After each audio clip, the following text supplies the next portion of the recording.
I can't speak.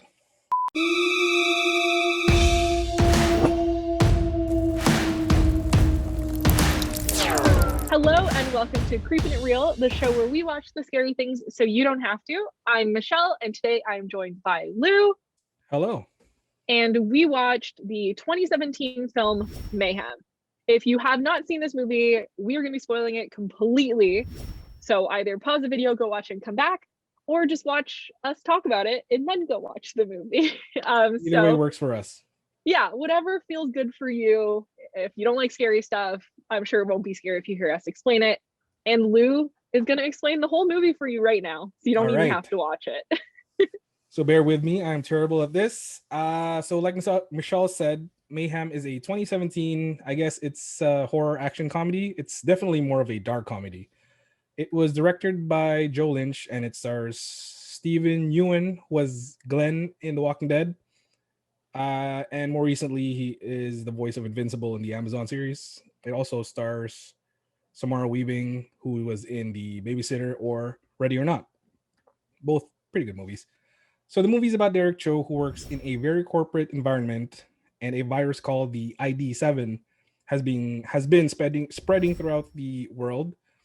The virus basically kind of removes everyone's inhibitions. It's kind of like a rage virus, but it's not lethal.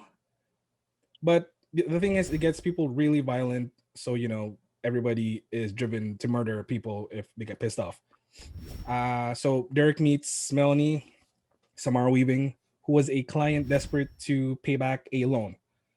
Derek, of course, was a bit of a dick in the beginning because of all the corporate stuff. He went from like hopeful to just kind of miserable. He refuses Melanie's request to extend the loan. He even called security on her to escort her out. And then later on, Derek finds out that a screw up in a legal case was blamed on him by this character called Kara, who was also called the Siren. He goes to see her and their boss, but the boss takes the Siren side, which eventually causes Derek to get fired. And as he was leaving their office, basically people came in and the building was quarantined, and they weren't allowed to leave the building for 8 hours while they were pumping some sort of cure gas. And of course, people being in that tight space, chaos ensues. Derek attempts to go upstairs to meet with the board to plead his case. He was quickly denied and was locked up in the basement, where Melanie was also taken. The two meet, they butt heads, but eventually they worked it out. And after incapacitating two guards, Derek and Melanie planned to get upstairs to get revenge on those responsible for their situation.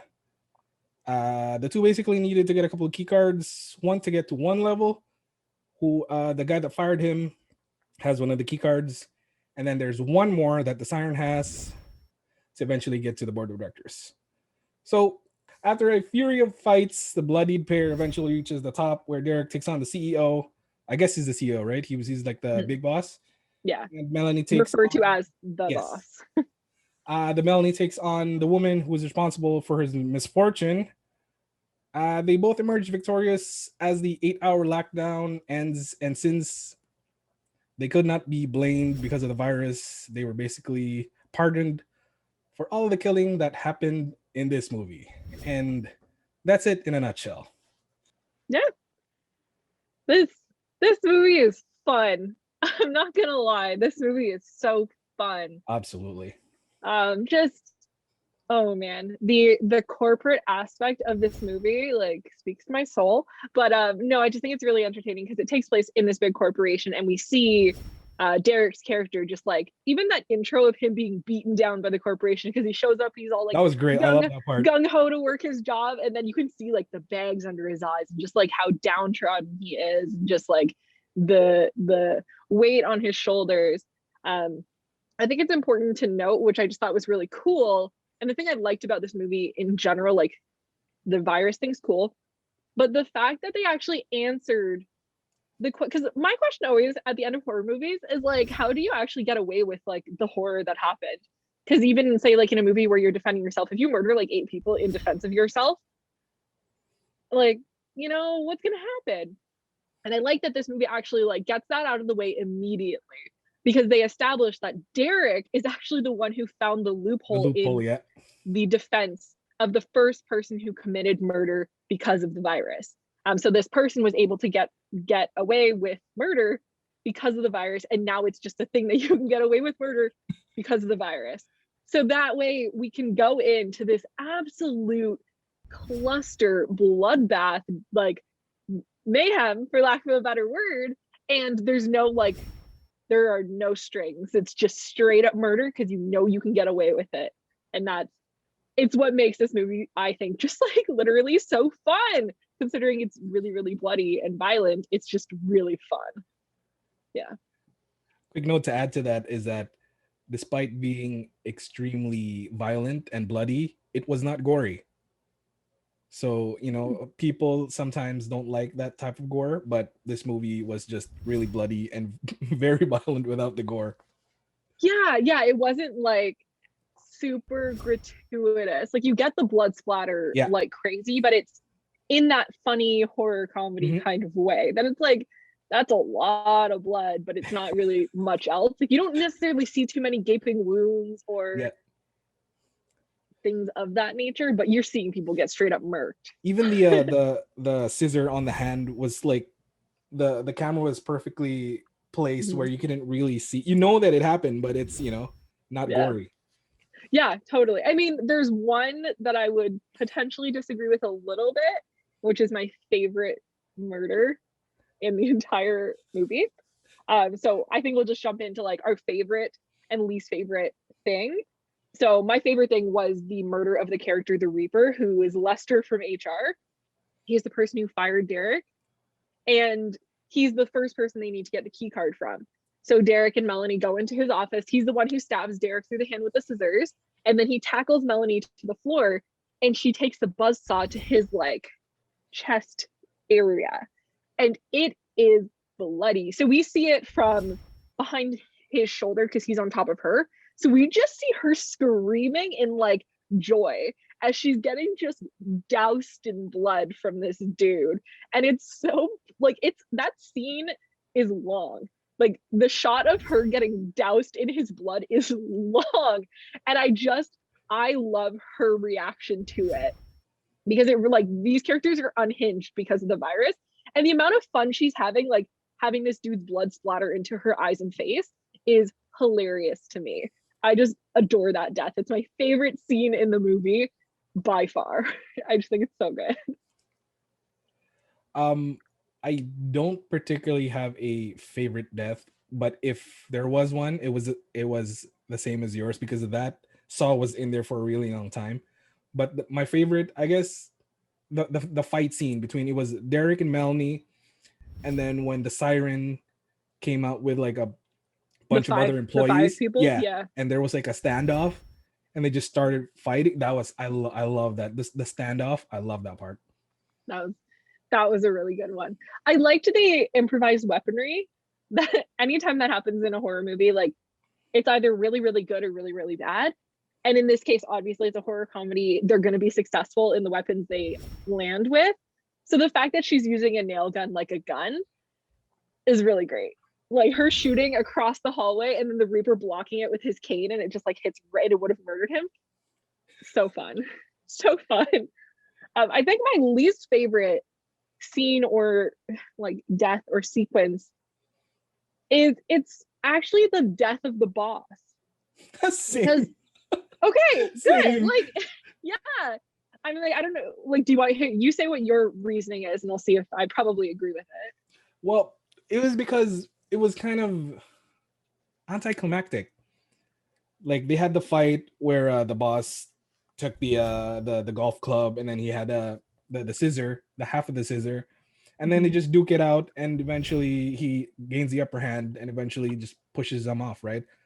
So expecting the last fight to be sort of the best one, it was actually kind of the worst one. It wasn't, you know, like bad, but it was, compared to the other death scenes or the other fights in the movie, that was that was the worst one. Yeah, exactly. And like as you had said, it's not necessarily gory, but it's bloody and it's violent. And why is it the big bad, like the boss we've been after this entire time, gets the least bloody death? Yes. Yep. We don't Absolutely. really see him die. Like he hits the ground, but we don't really see. Do you know what I mean? He doesn't get chopped up. He doesn't get stabbed. He doesn't get like He got away really. easy. Is what Yeah, I'm trying to say. yeah. That Like death the was too siren easy. got her dang tongue cut out, and she got stabbed up by her assistant. Like that was nuts. Even Derek's friend gets a nail in the back of the head. Like everyone dies bloody, except for the boss. Like the guy we're trying to kill this entire movie somehow just like falls to his death. Not like somehow he gets pushed to his death, but like really, you didn't want to like stab him with a pencil or like I don't Something. know. It had to be like if they Yeah, saved one gory death in that movie, that should have been on the boss. yeah, yeah, absolutely. And then also I would even say to wrap up Melanie's story, her killing like I forget the woman's name that she was trying to kill. Irene. We don't even see her death. She Yeah. doesn't even get an on-screen death. So the two big people that they're trying to kill, the driving factor of the entire movie, one of them falls to their death. The other one, we don't even get to see her die. Did they just like blow the budget on like the gore effects in the first half of the movie? And they're like, all of a sudden, like, oh yeah, shit, 2 more deaths. Yeah. Even the assistants to the boss, like the two sexy ladies, like they like that was a good stab death. each other Yeah. like with the that was nasty. Like right there, they get a good death, and then the boss doesn't get a good. I don't know. Like I think if you're gonna go for that like splurting blood gore fest, fun and blood and that, it needs to go the entire way. Like the boss death should have been the most outrageous of all of the deaths, and it's not even close. Especially since you're building up to get to the boss, right? And it was I wasn't satisfied with that death at all. No, I was so disappointed. I found myself after the movie being like, how should he have died? And like coming up with a list of even more extravagant ways for him to have died.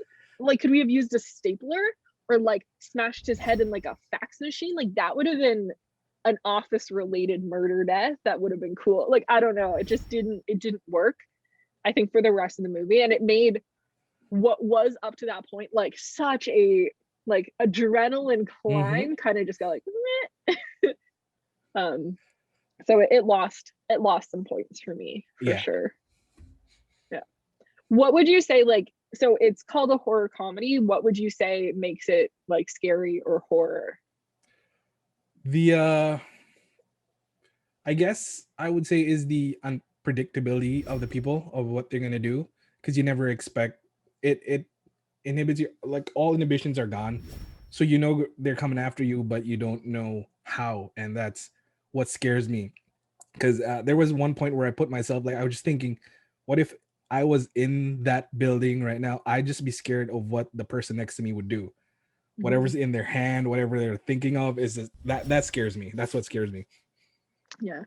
I mean, I think you nailed it, because it's important to note with this virus, it doesn't necessarily give you violence tendencies immediately. That's not where everyone goes, because there is that whole like side bit of them getting extremely horny and just like banging on a desk. So it whatever is about to happen, whether you're getting like sexual or you're getting violent, it's exacerbated by stress and caffeine, and they're in a corporate office. And I think that to me is like the thing that makes it scary, because it's the stress that makes you violent. And I'm like, ooh, we're all living such stressed lives right now. If coronavirus wasn't a thing and it was this virus, like imagine. And like, of course, for those who don't really watch horror movies, or this isn't necessarily something you would normally engage in, it's very, very bloody. It's not like Saw level gore. It's not like necessarily entrails falling out and like nasty bits, but there's a lot of blood and a lot of people getting straight up murdered. So that does make it scary if that's something that scares you. Like for me, in that context, it doesn't scare me at all. I wouldn't even personally really call it a horror movie. It was more just like, it's a borderline this is dark my comedy version of a comedy. Like this is just dark comedy. But if you're susceptible to blood, there's a heck of a lot of it. But if you watch the trailer and you can like sit through the trailer, you can sit through the movie, I would say, because it does not shy away from the fact that it's bloody in the trailer. Yeah, you're right. Yeah. The Yeah. trailer almost gives away the tone of the movie, so you know what to expect right away. Yeah. I think it's a very like the trailer to the movie, because I watched the movie and then I went back and watched the trailer. And I was like, oh, that is actually such a good representation of what the movie is without fully spoiling it or ruining it. But it's like, this is what you're going to get when you watch this movie. It's a really true to the tone of the movie. So I like that. What were one of your favorite things in the movie, despite the besides the gore and the violence? I'm sorry, no gore. Besides the violence and the funniness. I really liked the two main characters. Neither of them were like, I'm trying to think of a way to phrase this. They're not likable, but I like them. Like they're very human. They're kind of assholes. Like there's one of the first scenes they have together after their initial altercation is spitting at each other. And then like literally spitting repeatedly back into each other's faces. And then she punches him and tackles him. And she's like, are you going to keep being an asshole? And he's like, maybe. And I'm like, yeah, that's what it is. Because they're not, neither of them are likable, wholesome characters. And I really, really enjoy that, because I feel like you have to be not a likable, wholesome character, so that when the virus hits, they're like, sweet, I have an excuse to murder everyone. Because if you're like a likable, wholesome character, you're not going to get there probably. You'll probably be like, some people were trying to control their stress. Like we did see that happening. Like there was the scene of the Reaper trying to cut his bonsai tree to like stay calm so he didn't just like rage and murder. So yeah, the unlikable likableness of the main characters was my favorite for sure. Speaking of the characters, that's what I was gonna say too, but it was their chemistry. The way they just bounced off each other. Some scenes where they were just talking and then Samara Weaving was just in the back and just going, yeah. That's like, one of my just those little things. Scenes. I love those. How they were talking about like Dave Matthews. It's the simple little scenes and they just made it work. And it was really, I really liked it a lot. I will say a huge kudos to the director, Joe Lynch, because that scene talking about Dave Matthews was actually not part of the script.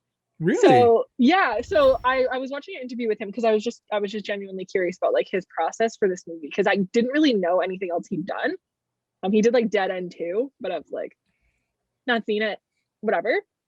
But he talked about the fact that he had asked them, the two actors, just during like a downtime on set about their favorite bands, and both of them answered in character. Then he went home that night, wrote it into the script, came back and was like, here's this scene. And that was where that scene was born from. I just think that's awesome, because it was truly like this really fun banter between the two characters. Their banter, that's the word I was looking for. Yes, their banter back and forth was amazing. Yeah, for sure.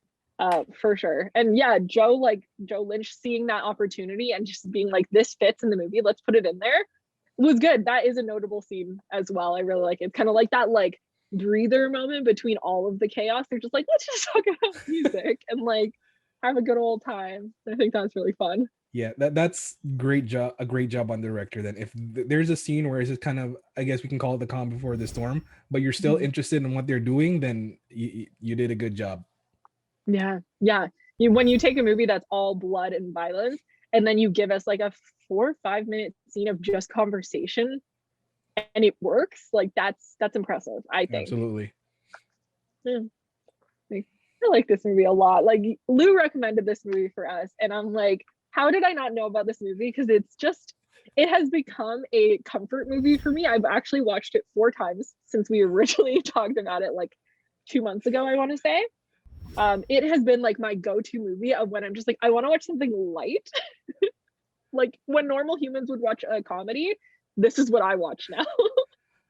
And I adore it. I'm so happy about that. So thank you. I've watched it, I think 3 or 4 times too. It's an easily rewatchable movie when you just want to kind of turn your brain off and have a good time. Yeah. So now that we've talked extensively about how much we like this movie, let's give it a score out of 10, and then a recommendation of who you think should watch this movie or who would enjoy this movie. So despite the terrible deaths to the bosses, I have to give this a perfect 5. Damn. Who should And watch it then? everyone, if it's I get it's kind of borderline everything. It's borderline. It's not. It's violent, but unless it's because we like too much horror that we don't think this is too violent. But it's not too violent. It's bloody. It's not too bloody, and it's not gory. So everyone who kind of just wants to have fun in the movie can actually enjoy this. Ooh. The scoring is hard for me. And the reason I say that is because like I recognize that I am the like worst for judging a horror movie because of how much I watch. Mm-hmm. So this to me, as far as a horror movie goes, is like a 3 out of 5. It's not a horror movie. Like it doesn't really make me feel any type of anything scary at all. But in terms of just like enjoyment of this movie, it's a perfect score for me. I think it's just a genuinely enjoyable movie. It doesn't like change my life or like make me think about it too much afterwards, which I do prefer that from a horror movie. Like I want to be a little traumatized. I want to be a little shaken up. I want to not be able to eat during it. Like that's where I'm at with like my horror movie or horror content consumption at this point. So this one doesn't do that for me. But as like a entertaining film, perfect. It's so entertaining. It's just so great. I would recommend it to anyone who's trying to get into horror movies. So if you're somebody who maybe doesn't like supernatural horror and is okay with violence and blood, this is a perfect movie to kind of ease you into those other types of movies. It's like it's the gateway like drug of horror. Yeah, it's a gateway to like gore movies because it's not gory, it's bloody, and there's a difference. And like it's violent, but it's not excessive. I mean, it's the language. It's because we watch too much horror. That's why you're having trouble describing. Yeah, it's like not excessive, but like 21 people die in this movie, and like you see like a lot of murder, but it's not scary in the fact that people are being murdered. It's not like a slasher in the sense that each death is terrifying. Each death doesn't mean anything in this movie. Like you'll see people die in the background and it means 0. And I think that makes it a little bit easier to handle because the violence doesn't feel like violence because there are no stakes because of the virus and all of the like the story elements to it. So I think it takes the stress off of people dying. So it's good in that sense. So well gateway to gore and violence and blood in horror movies. This is your movie to get you there. It's step 1 on many, many steps. But yes. So anyone who's a noob to horror, this is a good one. And if you like to have like a little dark chuckle, this will also do that for you. So anyone who likes like Cabin in the Woods, Tucker and Dale versus Evil, very similar in terms of like the blood and the violence, but not necessarily the gore element. I love because there's like so many bloody deaths in that one too, and it's similar concept. So yeah, this is a good movie. I finally get a good movie, guys. Yeah, well, it takes you having to pick it for you to get to get the good movie. Because when I pick the movies, I pick just absolute trash garbage for everybody. Because that's where I'm at. I have recommended some like actually scary ones. You guys just haven't watched them yet. So we'll get there eventually. So if you watchers, viewers, listeners of the podcast, or whoever it is that's hearing me say this right now, if you have suggestions for some really scary things, some really bloody things, some video games, some whatever horror content you want us to talk about, please let us know in the comments. We would love to hear from you. We would love to take some suggestions and give you a little shout out for giving us the suggestion, which would be awesome. And then, yeah, this is the end of this video. This has been Creepin' It Real. We watched Mayhem. I'm Michelle. I'm joined by Lou. And please like, comment, subscribe. And we'll see you in the next one. Bye-bye. Laters.